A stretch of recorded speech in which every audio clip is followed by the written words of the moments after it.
Welcome to this video on the fourth Satipatthana. The first part of it anyway, we'll do it in 3 videos. The fourth Satipatthana is about being systematically mindful of the qualities that Gautama thought hindered flourishing and dealing with them in a systematic way, and being mindful of, in a systematic way, of the set of qualities that Gautama thought made up flourishing. One way of thinking about what we're doing in the fourth Satipatthana is in terms of what we've learned from the first 3 Satipatthanas, and so where we take it from there. So in terms of the first Satipatthana, we're mindful of the body, including the sense organs. And here's some things we might have noticed. In terms of breathing, we might have noticed if a nostril was blocked, might have noticed itchiness or pain or numbness because the way we're sitting, or wheezing or a cough, or simply just noticed that as we're breathing there was a need to breathe out, or as we breathed out there was this need to breathe in. Or when we're walking, we might have noticed moment by moment that we're off balance. It's the nature of walking to be off balance, or maybe the walking wasn't completely smooth. In terms of the body scan, Satipatthana, as part of the first Satipatthana, we might have noticed tension or pain, something not quite right in the body. And in the meditation on the decay of a corpse, of course, we become aware of the ultimate death of all bodies.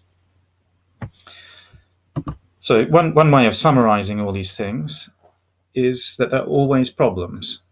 And we could say that this is the first principle that we learn. There are always problems. Even in an instant, we notice, as I said, in the breathing, in the moment of breathing, there's a need to breathe in or a need to breathe out. There's something that has to be done, something that has to be solved. So problem means that something is unsatisfactory. So what we notice moment by moment is each moment carries something unsatisfactory. In terms of the second to third Satipatthanas, what we may have noticed is how we react to that situation.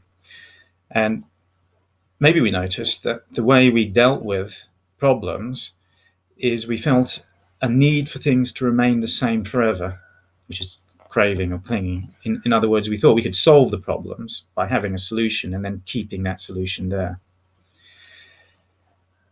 But the second principle, we call it the second principle, is that this need for things to remain the same forever creates the moment-to-moment distress. And that's how we feel this unsatisfactoriness that was revealed in the first principle as distress because of the need to keep things the same forever. So our simplistic solution to there always being problems is what creates the psychological distress. Now, in the third Satipatthana, we may have learned by being mindful of the problems and the craving, the clinging that we generate in a simplistic attempt to solve the problems. When we're mindful of this whole chain of events, it can bring some resolution. In other words, when we're aware of the moment just as it is, without having to lean into the next moment, without needing another moment to replace it to solve the problems, we might feel that the craving, clinging, the suffering that it generates, the distress that it generates, has been alleviated to some extent. So we can summarize this as a third principle. There is a way to reduce and eliminate the distress, but not there being a problem, because there will always be problems. That was the first principle. So in the third Satipatthana, we used mindfulness to probe what was there, and this will allow us to then, having seen clearly what was there, to do something more about it. So Gautama uses a metaphor in one of the suttas of a surgeon using a probe to see what the problem is, so he could cut with his knife. The third Satipatthana was using the probe of mindfulness, and the fourth Satipatthana is then cutting with the knife.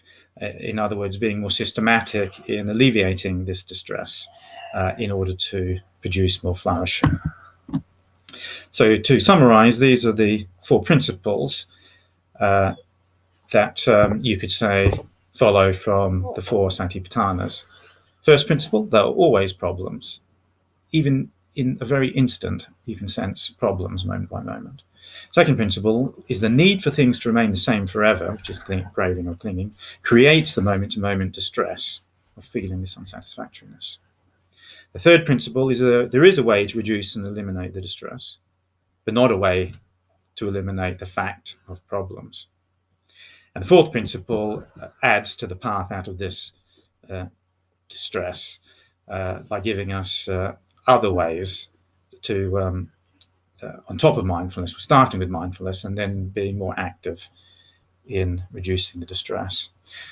So what we're going to do in this first part of the 4th Satipatthana is consider the 5 hindrances to flourishing in more detail. In the 3rd Satipatthana, we're mindful of them and how they depended on feeling states for their arising and ceasing.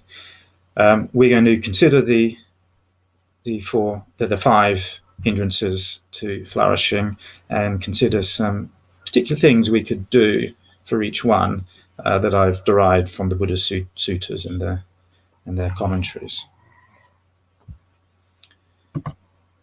To begin with, we're going to do a little bit of the first Satipatthana in order to settle, to have something to focus our attention on. And then we're going to go through the hindrances. We're going to do 2 minutes of breathing mindfulness. So Tenzin, would you like to sit down here?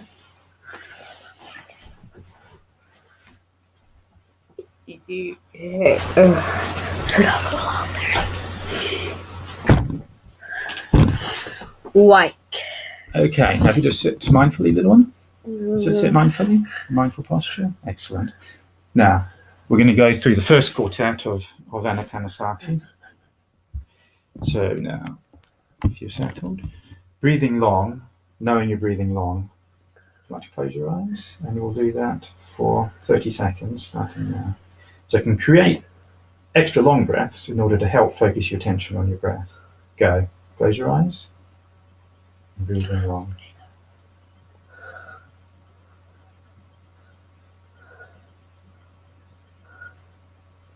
Nice, long, slow breaths. So help you focus your attention on your breath.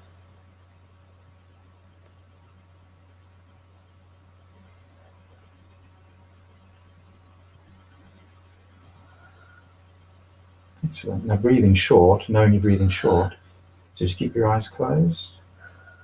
Just let the breath try and take a natural rhythm without you controlling it, as you're aware of it. So let the breath settle short. Just keep aware of that breath without you controlling it.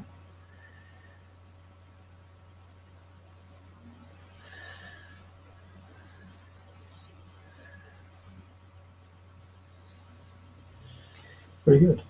Now breathing, be aware of your breathing as you're aware of your whole body. So now your attention is broad. Be aware of your whole body as you breathe.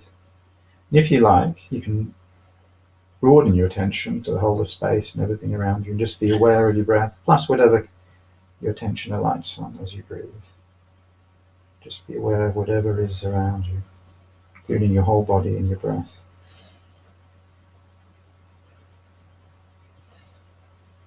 Now be aware of breathing as you calm your body. Yeah. Excellent. One way of calming is to focus on one thing, so the tip of your nose. So now narrow your attention just to the tip of your nose, the top of your mouth, to the breath there. Go. Slow and calm breathing.